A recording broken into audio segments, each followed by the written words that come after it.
assurance duty over all of the cases. Her newest hire is Dr. Joshua Stephanie. He's been a forensic pathologist for less than a year, but Dr. Stephanie already has a long history with Dr. G. I've known Josh for 5 years. He was actually a resident over at the training center at the hospital associated with the morgue. In fact, Dr. G trained Dr. Stephanie during his forensic pathology rotation. Dr. G served sort of a mentor figure for me. Knowing that I wanted to go into forensics, she helped me with a lot of the stuff that you can't read in books, a lot of the things you learn by doing and seeing more so than reading about. Although he is now a licensed physician, Dr. Stephanie still relies on Dr. G's expertise on his most difficult cases. My working relationship with Dr. G, I think, is a pretty good one. She's always been helpful and guided me what to do and, things to look for.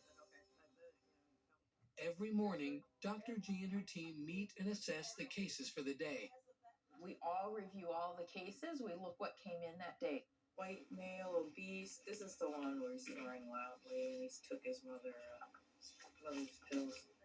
Among the new intakes is Melanie Simmons, a baby girl. Of all their cases, none is more heart-wrenching than the death of a child. Babies, obviously are helpless. Those kind of hit home a little bit more. But infant fatalities aren't just tragic. They're often extremely difficult forensic mysteries. These cases can be anything from natural to homicide, and you can't really tell just by sometimes looking at the baby or even the circumstances. And today, the youngest decedent falls to the youngest member of the staff. Dr. Stephanie ended up with the baby that day, and it was his job to come up with an answer.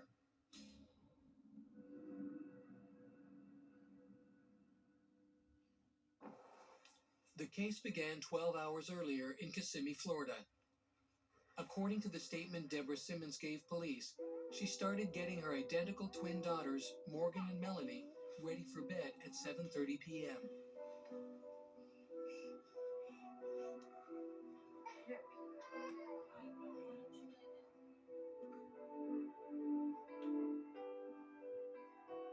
After she finishes breastfeeding, she places the babies in the crib together and rolls them onto their stomachs to sleep.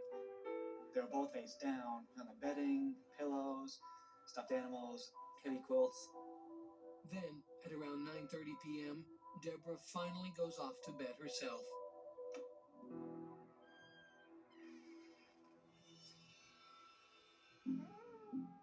It's not until 7:30 the next morning that she hears one of her babies crying. It's Morgan, who's apparently ready to be fed. The mother got one twin daughter and was taking care of it in the morning and like her usual ritual, put it down and went to go get the other twin. But when she picks up Melanie, the baby is cold, unresponsive, and it only takes a few moments for Deborah to realize her daughter is not breathing. Panicked, she immediately calls 911.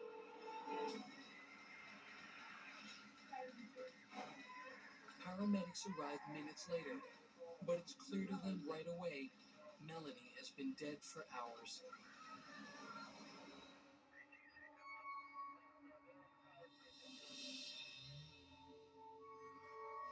Deborah Simmons is beside herself with shock and grief.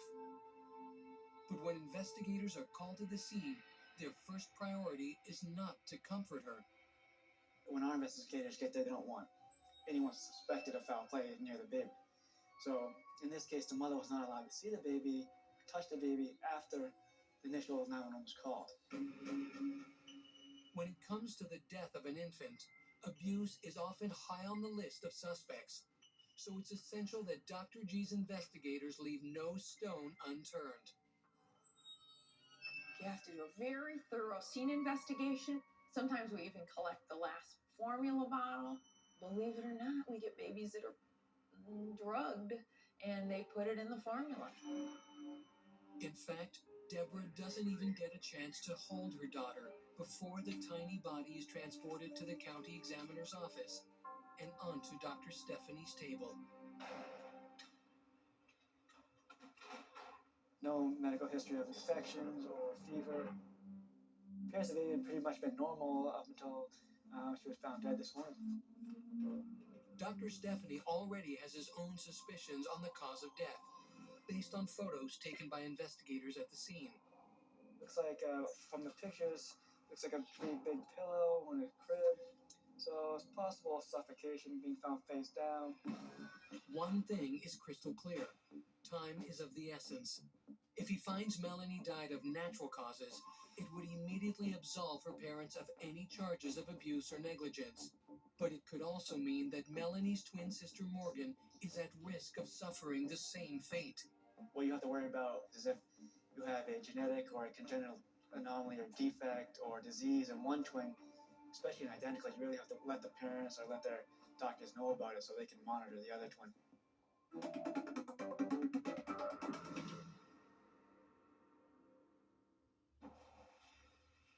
Dr. Stephanie's first priority in the external exam is to check Melanie's body for signs of physical abuse.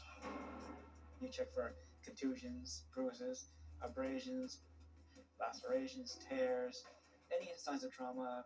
On the outside, Melanie's body appears to be in good shape. She has no bruises, cuts, or scarring. But that doesn't mean she was never abused. Blows to the abdomen may just not show. Blows to the head may not show. You can't always see the bruises. As Dr. Stephanie moves up the body, he notices lividity, or purplish-red discoloration of the skin, due to the settling of blood.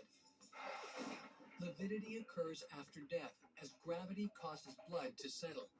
So if the baby is on its back, the blood will pool to the back. If the baby's on the stomach, the blood will pool to the abdomen or the face. Lividity is crucial to determining a body's position at death.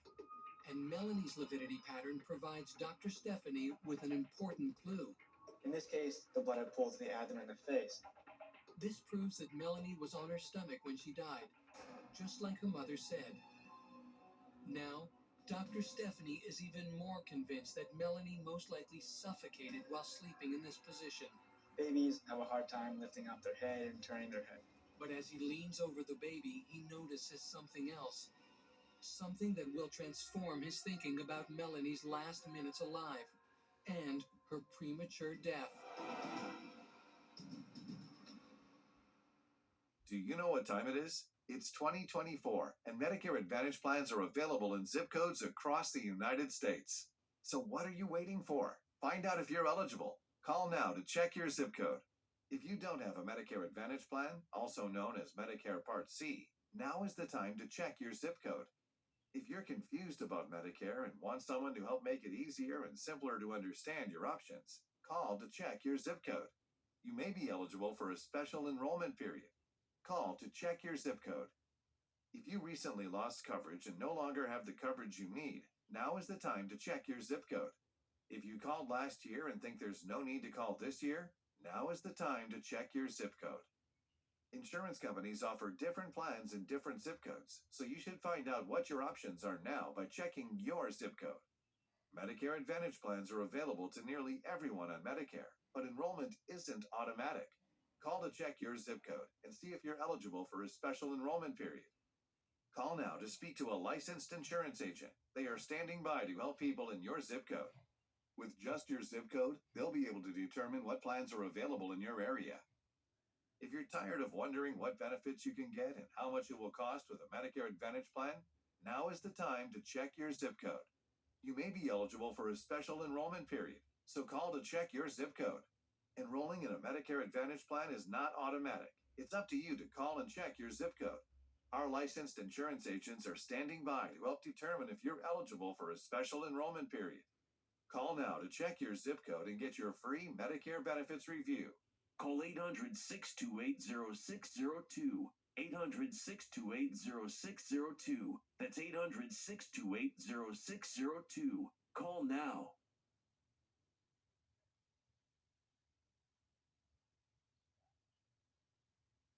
A better banking app is right at your fingertips. Download Dave, and you could get up to $500 in 5 minutes or less. No interest, credit checks, or late fees. Download the Dave app now or go to dave.com today. As you get older, your liver health becomes an increasingly important part of the aging process. We created Dose for your liver to make taking care of your liver easy. Dose is an organic blend of liver-supporting ingredients and is clinically backed to promote healthy liver function so that nothing's holding you back.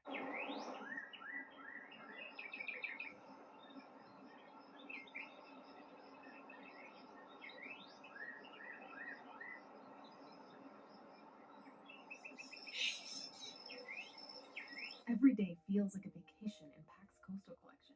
Made with 100% organic cotton, these looks are light, breathable, and always go with the flow. Because some things are made for everything, especially organic cotton. Shop the collection at wearpact.com. Ready to party? I'm talking about Jackpot Party, the leading free-to-play mobile slots game that always gives you more. Download Jackpot Party for free and get a 45 million coin bonus. Jackpot Party, a party in every spin. Bras fit small-chested women like this. Atrocious gapping. This. Meet Pepper. No more cup gaps or awkward fits. Specially designed for AA to B cups. The bra reinvented for small boobs.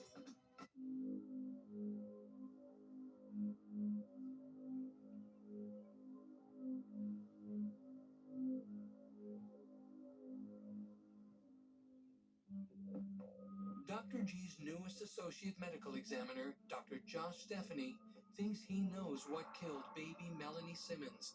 The lividity, or purplish-red discoloration on her face and stomach, leads him to believe that Melanie's face-down position in the crib prevented her from getting enough oxygen. So automatically think possible suffocation. But as he examines the baby's face more closely, he discovers an important clue.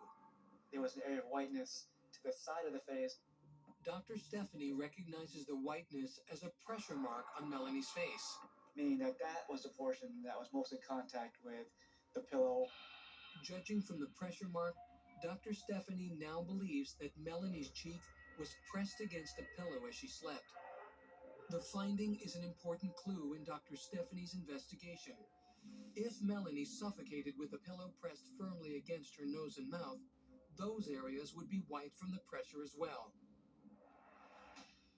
But upon further inspection, it's clear that the area of whiteness is limited to Melanie's cheek. The area around the nose, where she's breathing, had the normal lividity pattern, meaning it was red, purple. So, judging by the pattern, it looked like this baby's nose and mouth was not obstructed by a pillow. As he concludes his external examination, now Dr. Stephanie believes it's unlikely Melanie suffocated to death. I've moved possible suffocation further down on my list of possible causes of death.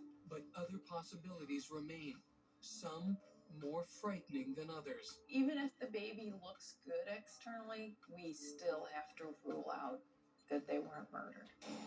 The truth behind Melanie Simmons' death could be hidden deep inside her tiny body.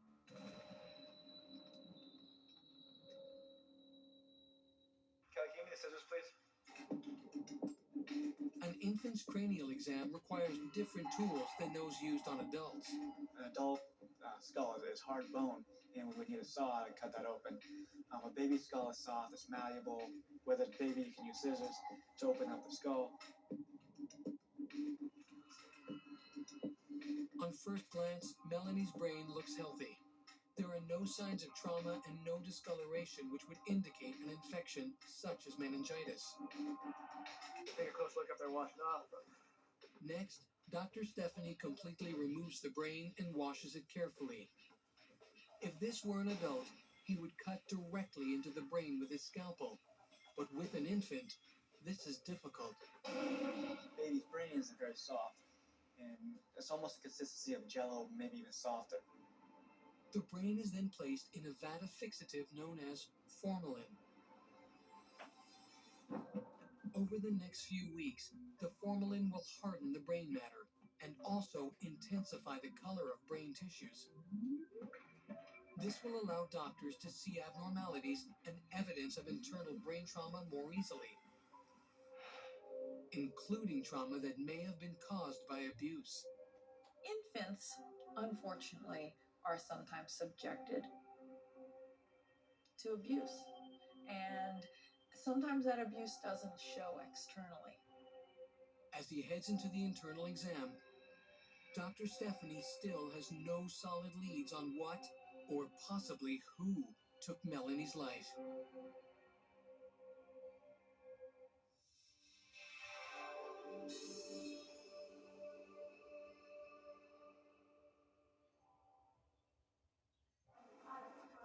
As with an adult, Dr. Stephanie begins the infant's exam with a Y incision. Painstakingly, he examines Melanie's chest muscle and soft ribcage, looking for fractures or any other signs of injury. It all looks normal, until Dr. Stephanie removes the ribcage and gets a look at Melanie's thymus gland. The thymus gland was a little enlarged. The thymus plays a major role in the body's immune system, manufacturing the T cells that fight off infections. It's an organ that produces inflammatory cells, so if you have an infection throughout the body, your thymus gland can enlarge it in response to that infection. In this case, the thymus gland was a little enlarged, but I don't think it was outside the normal range. At this point, I'm not really worried about it. Dr. Stephanie next dissects Melanie's heart, looking for signs of congenital defect, blood clots, or infection. I'm looking at the ventricle walls. They look pink. I don't see anything abnormal. The absence of any clues in Melanie's head and heart are troubling. The number of places left to look for a cause of death are now growing short. They go into the organs of the abdomen, which include the liver, kidneys, adrenal glands, spleen, intestines, stomach. But again, this is a dead end. To the naked eye, Melanie's organs look fine, but lab work on tissue samples and blood may still reveal whether or not a microscopic source, like a well-hidden infection, might be to blame for her death. Well, in a baby, we still worry very much about infection because they can die very quickly with an infection. As Dr. Stephanie concludes the autopsy, he's worried that he may ultimately have to rule this case as inconclusive. Didn't find anything. No tumors, no hemorrhage, no obvious signs of trauma or anything, or anatomic abnormalities. However, one thing is clear. So far, it's looking like Melanie's parents had no involvement in their daughter's death. Dr. Stephanie must now contact Deborah Simmons with an update, but it's not going to be easy. I think it's hard for him sometimes to talk to families, particularly grieving mothers. And, I made it very clear that in some cases, you really have got to talk to them. And in this case, the call will be even harder because he still has no idea what killed her baby. Talking to the mother was difficult because you're dealing with someone who's grieving, who feels guilty. But alleviating guilt is not Dr. Stephanie's priority. Melanie's twin, Morgan, could still be in danger. If he can't identify what killed Melanie, this tragedy could potentially end with the death of not one, but two innocent lives. $3,200 to fix your car's AC, $4,500 to repair your brakes, $5,000 to replace your transmission. Car expenses add up fast and get costly, and always when you can least afford them. Not with A-plus rated Ox Car Care. With Ox, if you own a car, truck, or SUV, you don't pay for repairs. Ox pays. $1,418 back in my pocket. Ox Car Care. Dependable, reliable, and most important, put money back in your pocket. That's right. With Ox Car Care, you don't pay for repairs. Ox pays, but only if you're signed up before your next repair. Call Ox Car Care right now. Just call the number on your screen right now for a free quote. Simply give us the make and model of your car and we'll give you a free quote right over the phone. Ox Car Care even comes with a 30-day money-back guarantee, so you have nothing to lose. Call today and you can be covered today. It's that easy. Not only will you get complete coverage for your auto repairs, but with Ox Car Care, you also get changes, free tire rotation, and free roadside assistance. The engine mount repair costs over $2,000 on my car. I took care of everything, made sure it was done right. It was great. I trust Ox Car Care. They do what they say they're going to do. Man, I trust them so much. I got a second plan for my second vehicle. You can't get coverage if you don't call, so don't wait. Call right now for your free quote right over the phone. They saved me $500 on a $600 repair. Thanks, Ox Car Care. If you own your car, truck, or SUV, call 800-206-9334. Call today to get coverage today. Just call the number on your screen right now for a free quote. Call 800-206-9334. That's 800-206-9334. Call today and get coverage today. Get this thing off of me! You still haven't broken up with bad bras and gone to honeylove.com? Take your current torture device of a bra. It in no way fits your body, and the underwire stabs me in the boobs constantly. Not anymore, thanks to Honeylove. Wow, there's no spillage and no gap. And there's no underwire. Don't take it from me. Look at all these 5-star reviews. Women everywhere are breaking up with bad bras. Coming up next on True Crime Network.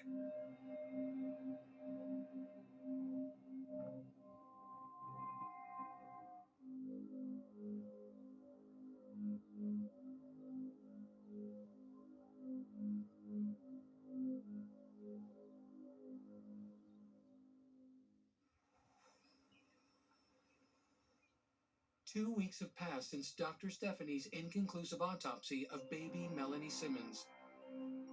The autopsy was essentially negative. We knew we'd just have to wait for all the tests to be done. For Melanie's mother, the wait is agonizing.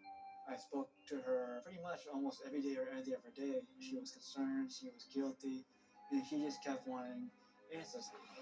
She's also extremely concerned that whatever took Melanie's life could strike twice.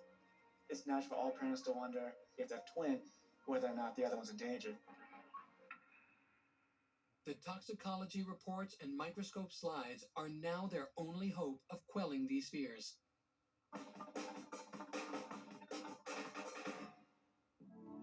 At 100 times magnification, Dr. Stephanie can see every detail of the organ tissue he's examining. And it doesn't take long for him to find something very wrong. Looking at the heart, I see some abnormalities on a cellular level. Melanie's heart cells, called myocytes, look enlarged. Regular myocytes are nice and pink and a little compact. These cells are a lighter pink, they're foamy or granular, and they're more plump. I didn't know quite what it was, but I knew whether they're normal. He also knows when it's time to get an expert second opinion. You can do all the training in the world, but you get more by experience, and Dr. G's been doing this for a lot longer than I have. Did you look under the microscope? Josh knew that something was unusual. So he called me and he asked me to look at it. Once I saw it under the microscope, I go, oh, wow, I know what this is. Because I'd had a case like that before in Texas when I was a much younger pathologist.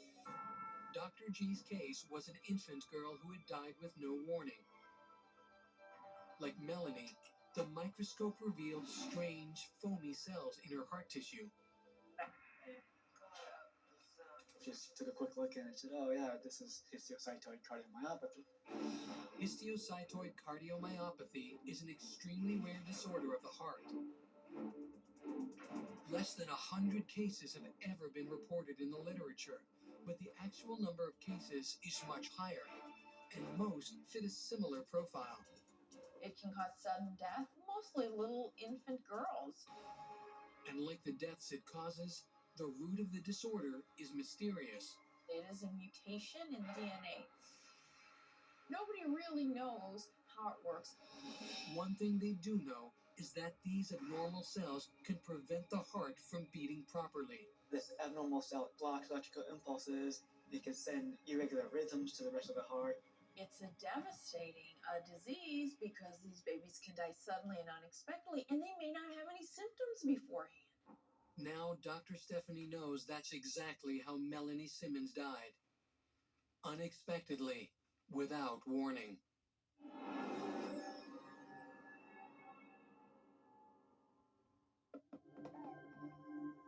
It's 9 p.m., and Deborah Simmons puts her identical twin baby girls, Morgan and Melanie, to bed. She put them both down in the crib, with bedding, a pillow, and some quilt face down. On the outside, Melanie looks to be peacefully asleep. But inside, her heart is struggling. The complex system that fuels its beat is being thrown off by abnormal cells. These abnormal cells, they either trigger the abnormal beat or causes the heart to just beat faster and faster. They think they go into a very fast rhythm and then into a fibrillation, where they just fibrillate and then can't pump. And then, Melanie's heart stops beating completely. It's most likely that the child died in his sleep and died painlessly.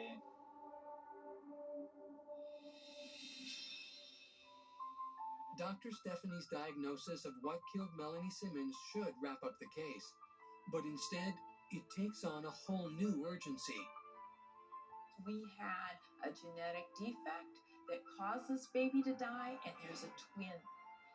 We have to alert the family. If ever there was a case in forensic pathology that you have to talk to the family with, this would be this case. Dr. Stephanie now has to tell Deborah Simmons that what killed one of her babies could potentially kill the other. Am I speaking to Simmons, please? I let her know that her other daughter could be at risk for this same entity, so I wanted her to get in contact with a pediatrician and a pediatric cardiologist as soon as possible. Moving forward, doctors will need to regularly monitor Morgan's heart for arrhythmia, a crucial indicator for the disease. She could have a mutation, but she may still not show any problems with it, and she could maybe not have the mutation at all, believe it or not. She may have not inherited it. If it's discovered or diagnosed that the other twin does have the same disorder and that she is getting help, it makes us feel that we're doing, our job. I was able to tell the parents that there's nothing they could have done that would have prevented the death. I'm not sure relief is a good word, but I think closure is a good word for them. Dr. Stephanie also knows how important Dr. G's guidance was in getting Melanie's parents the answers they needed. She pretty much gave me my diagnosis. I just saved him a step. He'd have figured it out. I've never heard of this disease entity before, and it's rare. It doesn't mean I'm not going to be looking for it again. I can guarantee I'll never miss it in the future. I think to be a really great forensic pathologist, the more experience you have, the better you get. And the beauty of this field is you never see it all. There's always going to be something new out there.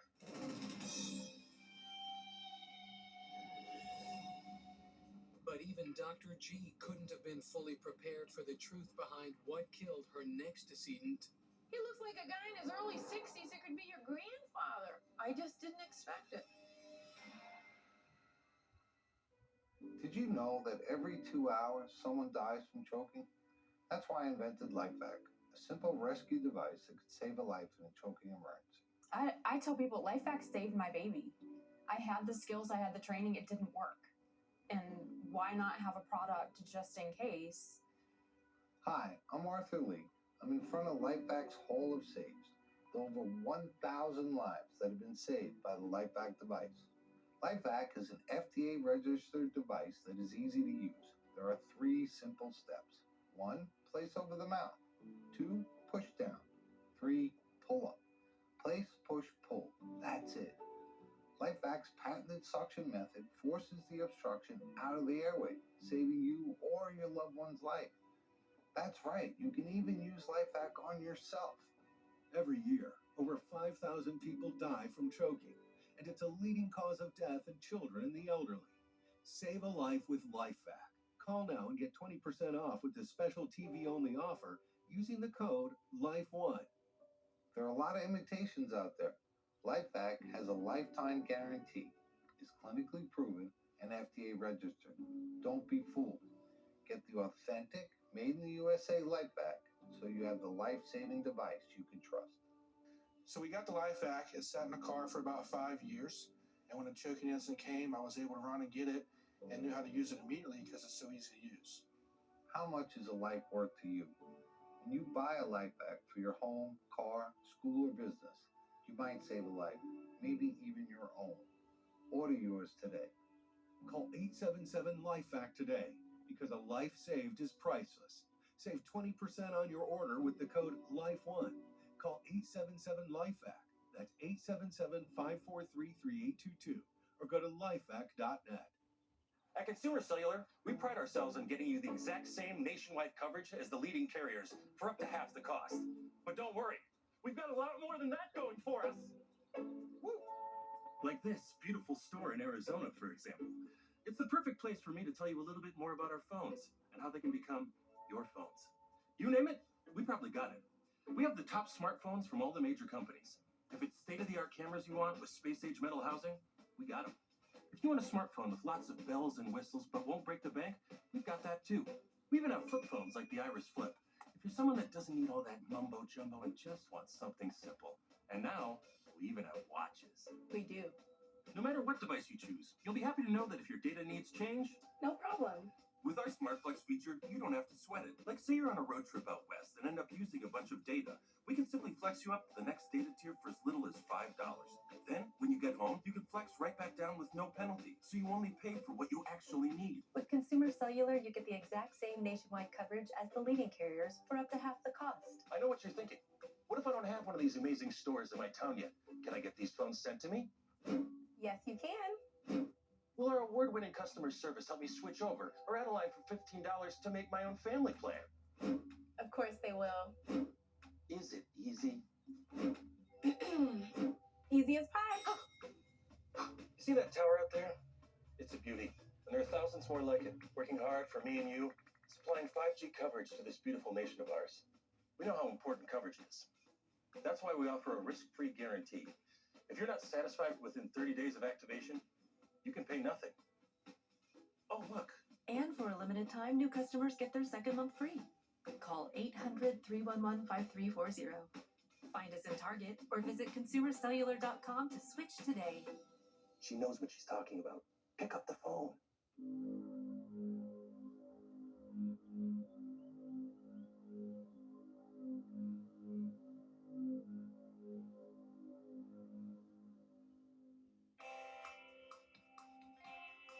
And it's hard for most people to stomach the thought of food after what we do all day. But for my team and me, grabbing lunch is always a welcome break. Yeah. When I ran about 3 miles on Sunday night, and I went to gym on Friday night. I go every day for about 2.5 to 3 hours. All I can tell you, don't get married. Yeah, forget that. That's gonna go by the wayside. Thinks he's going to the gym for 2 to 3 hours a day. Forget it. He'd be divorced within like 2 months. Well, we're trying to get Ashley's getting married. I thought our new morgue would be a great place for the reception. I will not have a groom. He will be gone. He will It'd be cheaper. It's probably arranged for a hearse to drive with it. Oh, a hearse? I'll come back. And this is a very short time offer because once we start bringing bodies in there, forget it. We can't do it anymore. Would you do it? Would you do it if your girl was? You got me drunk enough. I do it. Really? Being able to laugh together can sometimes help us deal with what we see in the morgue every day. Because truly, our cases are never a laughing matter. The body Dr. G will autopsy next was transferred to the morgue yesterday. A seemingly healthy man named Vincent Morehouse. We have a man in his early 60s who is found dead by his wife. According to the investigators' report, Vincent and his wife Audrey slept in late yesterday morning, a Sunday. When Audrey wakes up first, everything seems fine. So she decides to let Vincent sleep while she takes care of some household chores. She saw him at about 11 o'clock that morning, and then about 4 hours, 5 hours later, she goes to check on him, and he's unresponsive. And she calls 911. They get there and pronounce him. He's really quite dead. For Vincent's wife Audrey, the death is devastating. The couple had been married for 28 years, and had recently begun planning his early retirement. And compounding her sudden loss is an overwhelming sense of guilt. She did have some guilt, worrying and wondering if maybe she'd have gone and really tried to wake him up and realize something was wrong.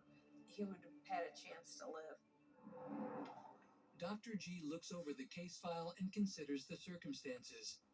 By all accounts, Vincent seemed perfectly healthy for his age and had no recent illnesses. He had voiced no complaints of shortness of breath, no complaints of chest pain, no complaints of dizziness, no complaints of headaches.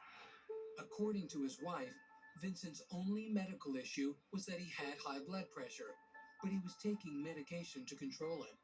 He's been feeling good. He does smoke, he socially drinks beer, but that's about it. When we do the autopsy, anything's fair game here. I mean, I don't really have a good hypothesis, and we'll see then what the external tells us.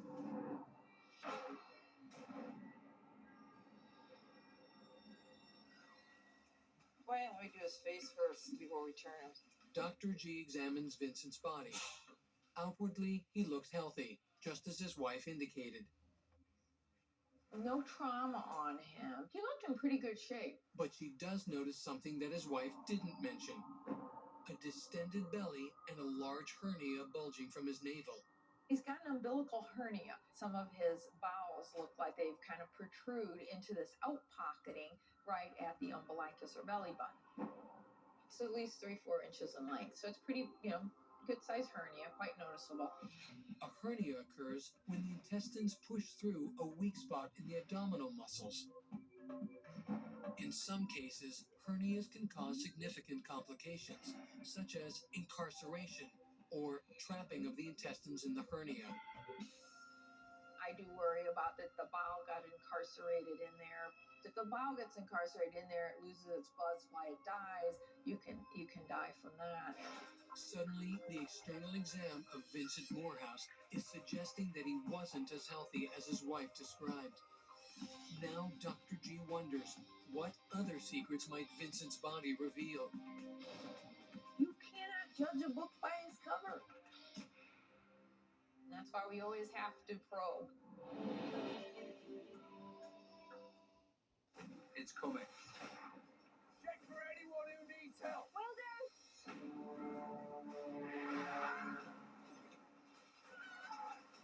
We found another body. You recognize him? Never seen him before. The obvious theory is that our killer used the flood to cover their tracks. I'd be careful if I were you.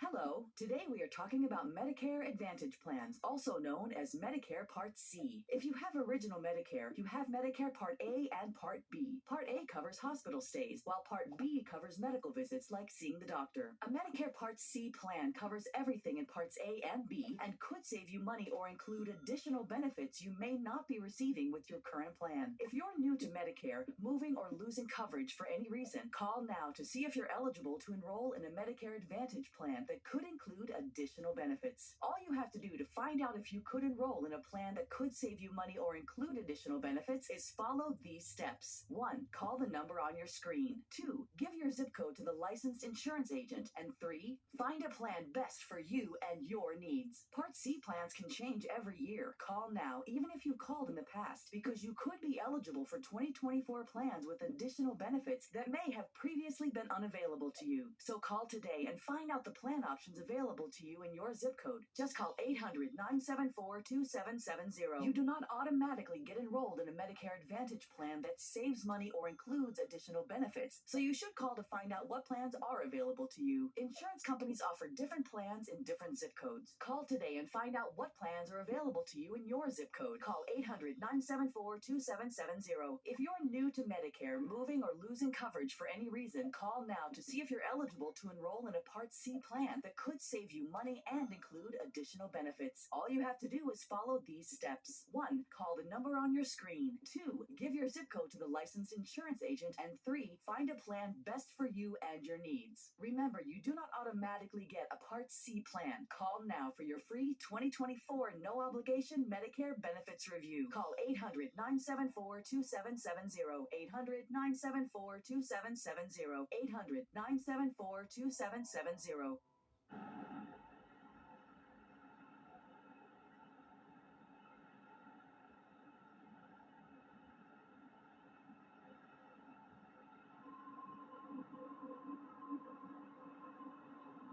They're called Dynasty hammock underwear. Soft, sweat-wicking, breathable underwear with a supportive pouch built in. You don't realize you need new underwear until you try these. Love your first pair or they're free. Upgrade to hammock underwear at Dynasty.com. Salacious stories of dark deeds Behind closed doors, you never know what's going on. and real-life crimes that go south. It was literally like these girls just vanished. Southern Fried Homicide, next on True Crime Network.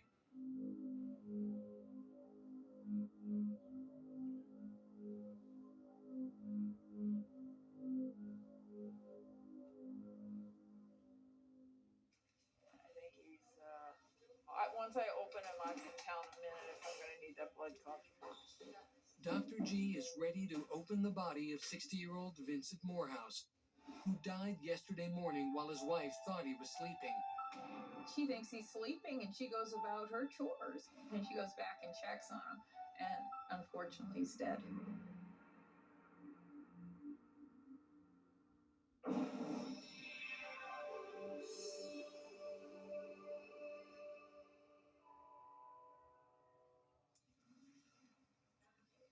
Dr. G opens the body with a Y incision, where she will get her first look at Vincent's umbilical hernia. Maybe some of his bowel got stuck in there and then twists and can't get the blood to the bowel. Carefully, she exposes the abdominal organs. But after a thorough examination, it's clear that the bowel is not trapped in the hernia, and that the hernia was not fatal. It's just there and he never got it repaired. So it's hard to say what that's telling me at this point.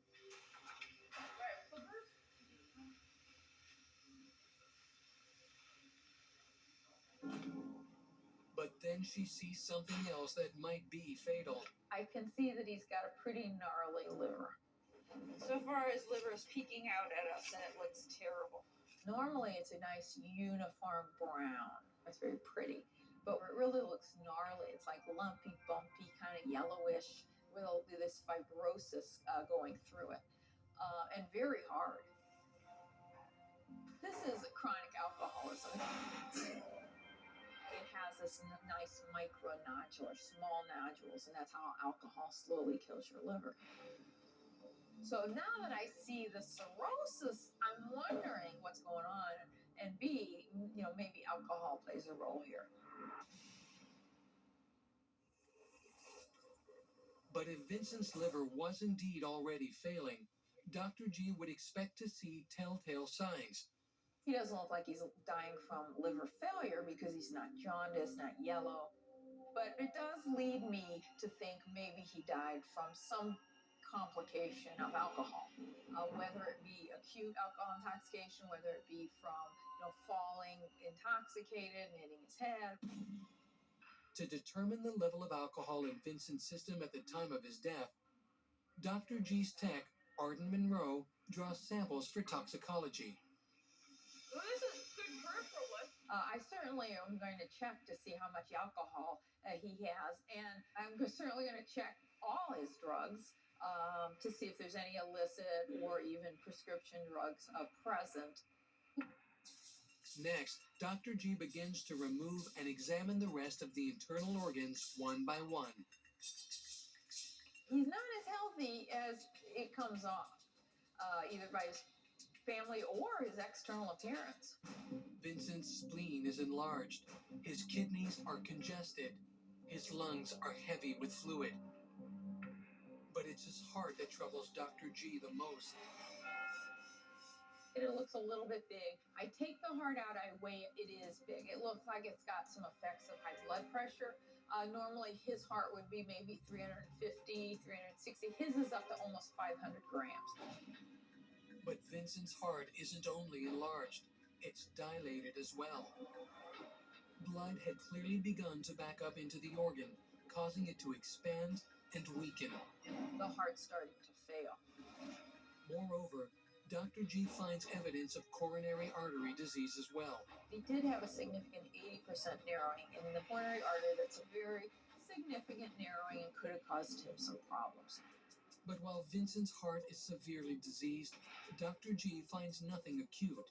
The arteries have no blood clots, and there's no visible damage to the heart muscle. And the heart, nothing tells me acutely what happened. Did it cause his death or did it not cause his death? I'm not sure yet. With nothing near a smoking gun, Dr. G must first rule everything else out before she can even consider the heart theory. I don't really know at this point. Things aren't quite making sense. Bras fit small-chested women like this. This is atrocious gapping. What is all this extra space for? This. I don't look good. I don't feel good. We got you. Meet Pepper. Now I'm having a good time. I feel lifted, scooped, supported. Specially designed for AA to B cups. No more cup gaps or awkward fits. The bra reinvented for small boobs. Check us out at wearpepper.com. This is what I'm talking about. I'm not a doctor. I'm not even in a doctor's office. I'm standing on the streets talking to real people about their heart. How's your heart? My heart's pretty good. You sure? I think so. How do you know? You're driving a car, you have the check engine light, but the heart doesn't have a hey, check heart sign. I want to show you something. Put both fingers right on those pads. There you go.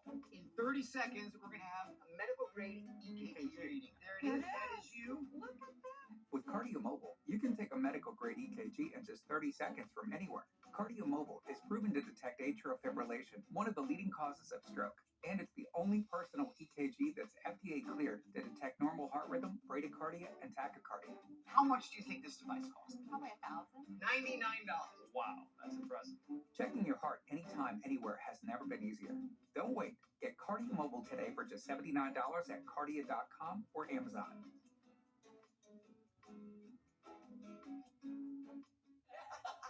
Guys, it's like Dave was made for me. No drama, no games. Who? Oh, I know Dave. The best. Let me see a pic.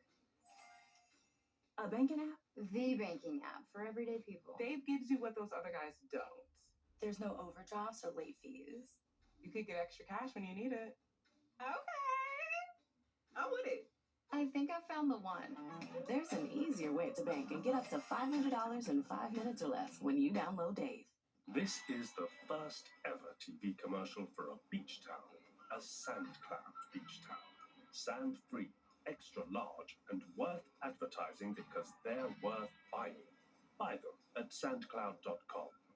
I was seeing this bra all over my Instagram feed. I'm sure you're seeing it too. This is the most comfortable bra I've ever put on in my life. I love it because, one, it's not underwire. I hate underwire. It smooths out your back. It doesn't give you back fat or back rolls. You can wear this under a t-shirt and it wouldn't leave any marks or bulges. So not only is it super supportive, lifting and smoothing, but you have all that without an underwire and without a ton of padding. If you're looking at this and it's available, I promise you won't regret it. Try risk-free. Free returns on all orders. Meet EarthBreeze, a revolutionary laundry detergent that magically dissolves in any wash. There's no wasteful plastic jug, and it's water-free because you already have water. Just throw a pre-measured sheet into any washing machine, watch it dissolve in hot or cold water, and your laundry comes out fresh and clean every time. Join the millions of Americans who switch to EarthBreeze and stop buying wasteful plastic jugs that just end up in a landfill. The future of laundry detergent is here. Learn more at earthbreeze.com. Looking for a way to stretch the dollar? With Insurify, you can cut your car insurance bill in half. Scroll through dozens of prices and tap to switch online. That's it. No phone calls and no wasted time. Go to Insurify and save today.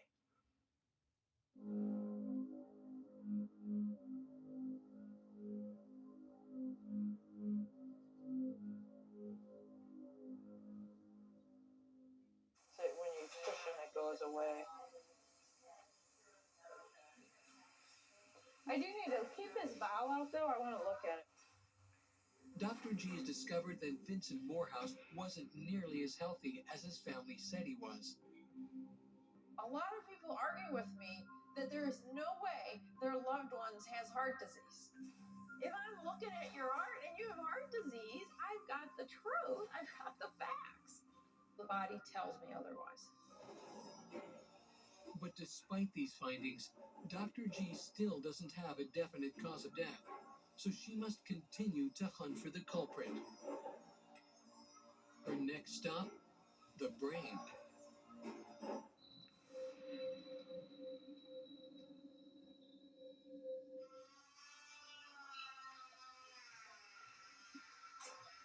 Morgue assistant Brian Mikulski saws open Vincent's skull. Then, Dr. G gently removes the skull cap and gets her first look at the organ. I take the calvarium off, and then I know there's trouble. It is a mess. And I can see that the brain is swollen and it's asymmetric. One hemisphere is a lot bigger than the other, and that's not normal. Now I know there's something going on in his brain. Dr. G removes the brain from the skull and weighs it. Then, she methodically begins to dissect the organ in an effort to determine the cause of the swelling. And deep inside, she finds it. He's got a large intracerebral hemorrhage. Cerebral, the brain. Intra is inside the brain tissue. He's got a hemorrhagic stroke. It's very large. It's several inches in length, occupies a large portion of it. And that's clearly why he died. He had an intracerebral hemorrhage. And Dr. G believes she knows why Vincent's brain started to bleed in the first place. The vast majority of intracerebral hemorrhages, particularly in that location, are from high blood pressure. Blood pressure blew the vessel in his brain. And that massive hemorrhage led to a deadly stroke.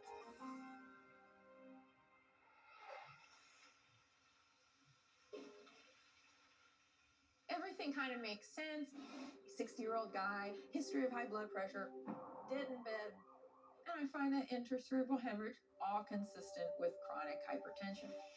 There's other things that can cause these hemorrhagic strokes, but, in a 60-year-old guy with high blood pressure, it's high blood pressure that caused it. The autopsy of Vincent Morehouse is now complete, and Dr. G is ready to close the case, with the manner of death determined as natural on the death certificate. But to be absolutely certain, her final step is to review the toxicology report and any possible revelations it may unearth about Vincent's last moments alive.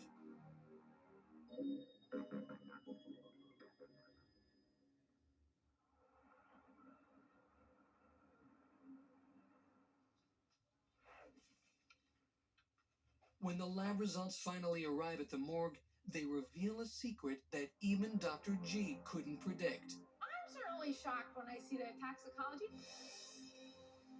He's got cocaine in his system. He's got a lot of cocaine in his system.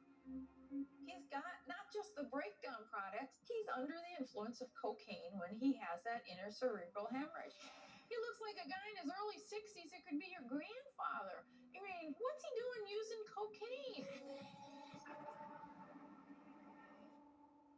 Based on these shocking lab reports, Dr. G must now amend the death certificate.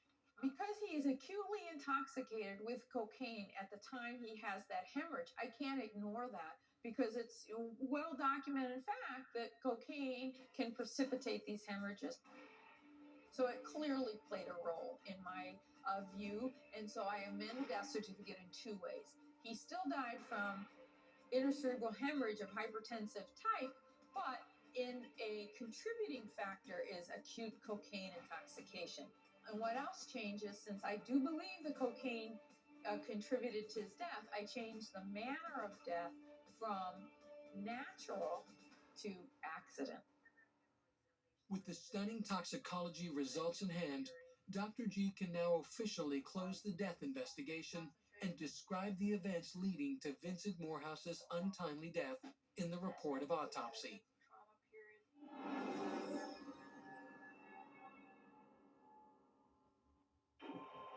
It's late at night, and 60-year-old Vincent Morehouse, an alcoholic and drug user who has a history of high blood pressure, is craving a hit of cocaine.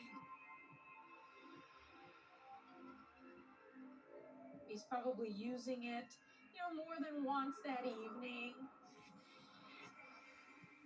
and then decides maybe to go to bed.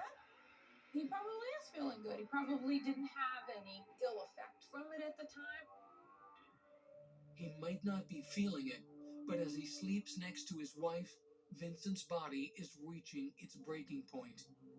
The cocaine pulses through his blood vessels, elevating his already high blood pressure even further. When I talk about, cocaine increasing your blood pressure, it's any stimulant. Amphetamines, methamphetamine, cocaine, they all increase blood pressure. Finally, the pressure grows too great for a delicate cerebral vessel deep in the left hemisphere of his brain, and it explodes. It burst, and it started bleeding. The brain is damaged by the blood. It starts to swell, just like it reacts to an injury. And eventually, the swelling and the pressure puts pressure on the respiratory center. Vincent quickly slips into a coma. As the pressure builds in his brain, his breathing grows labored, thin. His wife thinks he's sleeping, but in reality, Vincent is dying. He's probably in a coma for a while, unconscious, to the point then his heart and his respiratory center stop. And he dies in bed. Because of the unusual circumstances involved in the death, Dr. G calls Vincent's wife, Audrey, to inform her of the findings and the amendment to Vincent's death certificate. Yes, this is Dr. Dearby at the medical examiner's office. But she's worried as to how Audrey will take the shocking news. I tend to try to contact the family because I'm never sure how much they knew or not knew. And if they get angry with me, they usually probably didn't know anything. If they said, oh, okay, that means they probably knew. In this case, I got more of an, oh, okay. So I think they knew more than they told. And try, but I just don't know what to do. You just never know. I mean, you try to get a history and they just don't always tell you the truth. Questions back. That's why I still do toxicology on people who are in their 60s. Some of them are still using illicit drugs. Help me, I can't even help myself. In the end, the body is not going to lie. The body will tell us the truth.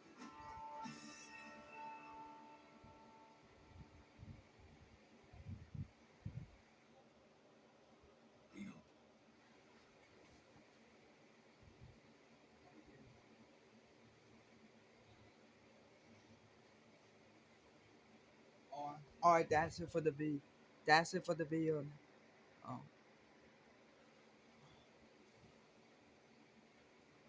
Okay, that's it for the video. I'll see you next time. Bye.